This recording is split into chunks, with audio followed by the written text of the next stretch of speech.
Well, thank you very much, CZ. It's always hard to follow after your act. So we need imagination and we need technology. And I'm here to wrap up the morning session. I think all of you are pretty sure that we are headed to an uncharted course. The course that requires imagination and a little bit of curiosity and some risk-taking. So my name is Jason Hsu. I'm a member of Parliament and a legislator from Taiwan. I'm also known as the crypto congressman. My background is I am a legislator and I used to be a technology entrepreneur. Since I become a proponent for blockchain and crypto, I've built several alliances and communication platforms so that the government, industry, the academic can work together to develop a cohesive and coherent policy and legislations. So among a few important legislations that are introduced and passed, they are all technology related. And why do I work on technology legislation so much? It is because that we live at a cusp of transformation, which is a digital transformation. We need someone who can speak the language on both public policy and technology disruption. So among several important legislation I passed includes Autonomous Vehicles Management Act, Fintech Regulatory Sandbox Act, Digital Economy Principle Law, Statute for Industrial Innovation for Angel Investment, Cybersecurity Act, Anti-Money Laundering Control Act, Same-Sex Marriage Law. Taiwan is now effectively the first country in Asia to legalize same-sex marriage. So I'm very proud to say that. Thank you. And also Artificial Intelligence Development Law.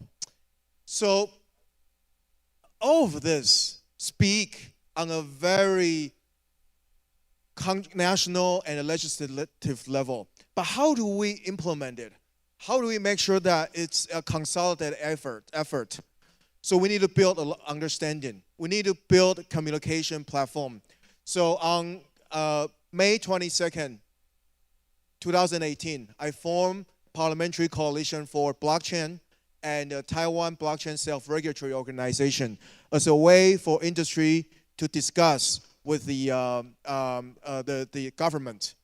And in November 2nd, 2018, I proposed legislation to regulate virtual assets, which become the legal foundation for the government to regulate the industry. And Taiwan is also ahead of FATF to regulate the virtual assets. And just last week, Taiwan's Financial Authority, Financial Supervisory Commission, released the first ever security token offering. So Taiwan becomes the first country in Asia also to regulate security token. And I'm also a bridge builder. I worked on collaborations and MOUs with several other countries because I feel cross-border jurisdictional collaboration is very, very important. At this day and age, we are all risk takers. And I come from a technology entrepreneur background. I know how important it is that we get the legislator and the policymaker on your side, on the industry side. So I formed the Global Blockchain Policy Council, which is a network for legislators from around the world. It's a legislators network for countries of Korea, America, UK, Australia, Estonia, Japan, Taiwan, and Singapore. It is a way for legislators and lawmakers around the world to work together to discuss the challenges and the collaborations of the jurisdictional discipline. Now, security token offerings is really come at a very optimal moment. It comes really after people are fed up with ICO scams. And I often say that the year 2019 is the year of regulations. So countries worldwide are taking necessary steps to address the issues. For example, countries like Canada is using a sandbox to regulate STO. And in Asia, we have Hong Kong, we have Singapore, we have Thailand, and we have several other countries that are embracing this trend. And different countries have different ways of interpreting this new technology. But one thing is for sure, cryptocurrency is here to stay. Cryptocurrency is here to impact the traditional financial system. So that is why all the regulators around the globe are waking up to understand this technology, and are waking up to make sure that the financial order is in place when this technology is sweeping over the system. Now, this is Taiwan's security token regulatory framework. It is probably the first country to use or to implement exemption from the security laws. If you issue a security token in Taiwan below the range of $1 million, you are exempt from security laws. If you issue above 1 million, below $6 million US, you are asked to get into the sandbox. Now, the initial guidelines only allow institutional investors to participate. And unfortunately, this is only the first step. I often call this a very, very conservative step. But we are working to communicate with FSC, to communicate with financial authority, to make sure that they modify this law. We have a 90 days of a comment period. So all of you can help us to make this better. We want this to be a global facing platform. I feel our vision in Taiwan is for Taiwan to become a destination for digital assets. And we need to open up to the world for trading. So obviously, this is not a perfect picture yet. So we need all of your support to make sure that when this law really hits the ground and the cars running on the ground can smooth and then can operate without any issues. Opportunities for Taiwan. I think I share about the regulations. I share about someone like me who come from a technology background, who now is a lawmaker that are making progressive laws. And also, we want Taiwan to stay relevant to this region. I often go to Singapore. Professor David Lee and Hak Lai are my close friends. I always compare Taiwan with Singapore. If Singapore can, why Taiwan cannot? I think we need to make sure that we are ahead of the rest of Asia, and also we are relevant to this region. And lastly, I want to talk about industrial applications. I think today's blockchain is lacking the real use case. It's lacking massive adoption so that the industry and the general public can really feel its impact and its improvement for our daily life.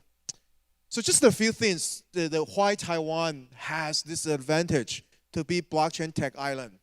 You may already know that Taiwan Semiconductor Manufacturing Corporation, TSMC, is the maker of ASIC chips, which is used for cryptocurrency mining. But there's more. Taiwan's ICT ecosystem, or ICT industry, information communication technology industry, make up of the world's 75% of all IT products. And all of these products are now moving onto a 5G ubiquitous and fast speed, fast download platform. And imagine the phone in your pocket is no longer needed a 20G storage. It needs a super fast 5G environment that would enable decentralized computing. And Taiwan is geared for this type of manufacturing. And Taiwan's hardware industry has the capability to experiment and pioneer this type of invention. So we believe the next wave of a blockchain revolution will start from hardware and the software integration. And Taiwan is at the heart of it. And there's more. With the 5G and autonomous vehicle and AI and cybersecurity all wrapped into one place, we are imagining a platform living space. We're imagining our cities being transformed to a smart city or smart IoT or a blockchain-enabled cities. And that is why a small island like Taiwan can enable risk-taking, can enable innovation. Smart building, smart energy conservation, smart energy saving, smart transportation, smart campus, smart office, smart healthcare. As a lawmaker, I'm making laws to enable all of this to happen so that the industry can come to Taiwan to launch your business and to make investments in Taiwan, to scale your business to global community. These are the things that we are doing. And I'll talk a little bit about the use case for blockchain technology, intellectual property, AI, ICO, STO, government and law, smart city, public utility, and industry. These are the 5 areas that our country is addressing in developing a comprehensive blockchain industry-wide policy. If you look at this, there are a lot of areas that are potentially become the next Uber, the next Airbnb, the next Slack, the next unicorn that were born out of Taiwan, because we are enabling this technology to be experimented and scaling in Taiwan. So I'll give you a few examples. In 2020, we are developing the first ever EID system in Taiwan. This is a digital identity system which we will use blockchain to consolidate our data, our social security data, our healthcare data, and all sorts of different data. And we are merging all of it onto blockchain. We are creating a powerful public chain that can harness the healthcare data. Make no mistake, Taiwan's healthcare is one of the world's greatest. We have run the 25 years of universal healthcare. So imagine this type of data being used to create preventive diagnosis for cancer research, for a lot of new drugs, for a new type of diagnosis and medication. This is what excites me about smaller things in Taiwan and making it 100 times better, 1,000 times better. So these are other countries, for example, United States, Australia, Sweden, United Nations are all embodying this type of policy. Now, we've come a long way, and the world has finally wake up to this new trend of blockchain and cryptocurrency. And I just come back from the G20 summit, which also ran a parallel track for a conference, a summit for virtual assets service provider called V20. And I'd like to honor my friend who also is the chair of the V20 summit, Mr. Ronald Tucker. Would you please stand up and wave to everyone? So Ronald single-handedly created the V20 summit, which basically allow and encourage policymakers and countries' leaders to address the issues of anti-money laundering and terrorist financing that might happen for cryptocurrency trading. And he is officially bringing everything under this umbrella with the FATF publishing the guidelines to regulate VASPs, virtual assets service provider. So we come up with the MOU with 6 countries that are coming together to work on the jurisdictional collaboration. And now this is important because if you look at the development of the industry, it's still rather small compared to the fiat currency, compared to what central banks around the world has control over. The sheer volume of the cryptocurrency compared to the volume trading based on the fiat currency is still very small, very little.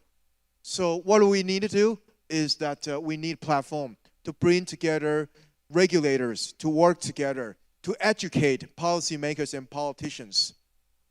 So FATF in June published a guidebook, and this is very important for all of you here. If you run an exchange, or if you're thinking about running an exchange, this is important for Binance, BMax, because this is coming hard at you.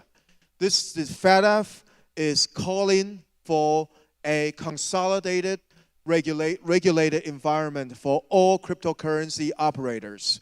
So what we need to do is, wherever your business is registered, go talk to your regulators and have them look through this guideline and to see if your business is in compliance.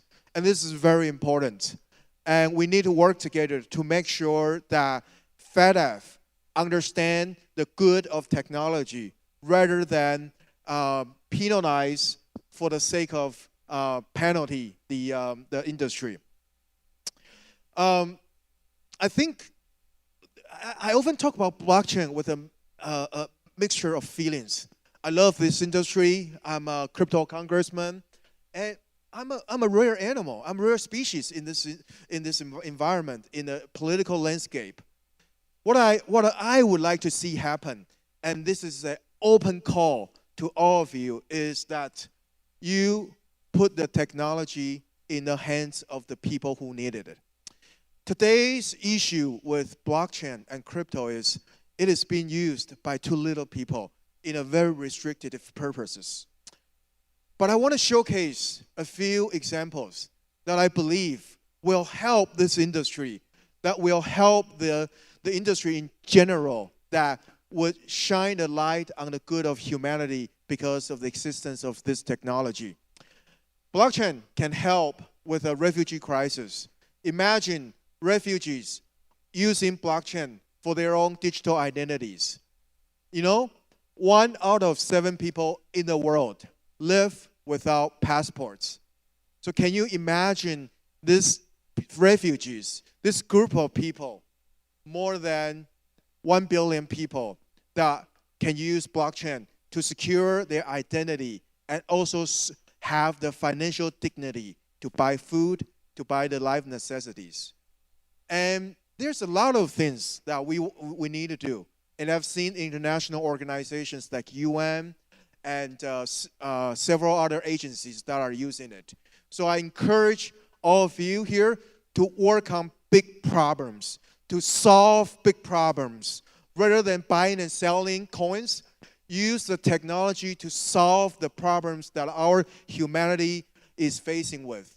So I think that's the calling here. And that's the calling that how we make this industry impactful. So I think that's a very important thing. And lastly, I want to talk about this. I shared it during my opening speech. We've come a long way, and certainly the winds of change have arrived. Libra, with the announcement of Libra just 2 weeks ago, I think this industry has seen a greater path, or the light in the end of tunnel, if you will. There are obviously issues and questions about something like this, particularly it's issued by a conglomerate or a super platform called Facebook. What are the pros and cons? These are the things that regulators must have in mind, must figure it out. It is a authorized resellers. It is a permissioned blockchain. It is a stable coin tied to a fiat currency. Facebook arguably has the world's most secure KYC system because almost 90% of the Facebook users are already verified. But it also skipped the traditional financial system.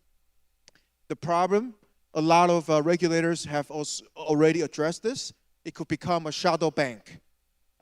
It's not truly decentralized. Professor Lee has also shared this as well. Only 28 founding members will be able to run a node. and then it is against by major banks around the world. So you see, we are always in this sort of interface between old and new, and the decentralized and versus centralized. But we are about to make a decision here. The decision we're about to make here is that we all come together to make sure a platform like this, a platform like Libra, is being governed and monitored, and its products and services are being used for what it is created for. So we must pay important attention to something like this to make sure that this platform is influential, and yet it is safeguarding the good of humanity, and it is safeguarding the good of technology. And just lastly, go back to what my dearest hope for this industry, that is that we use the technology and put it to the hands of the people who need it for the purpose of the advance of humanity. I hope you all enjoy this 2 days conference, and I'm sure you will gain a lot, you will learn a lot, and let's make it a world a better place. Thank you very much.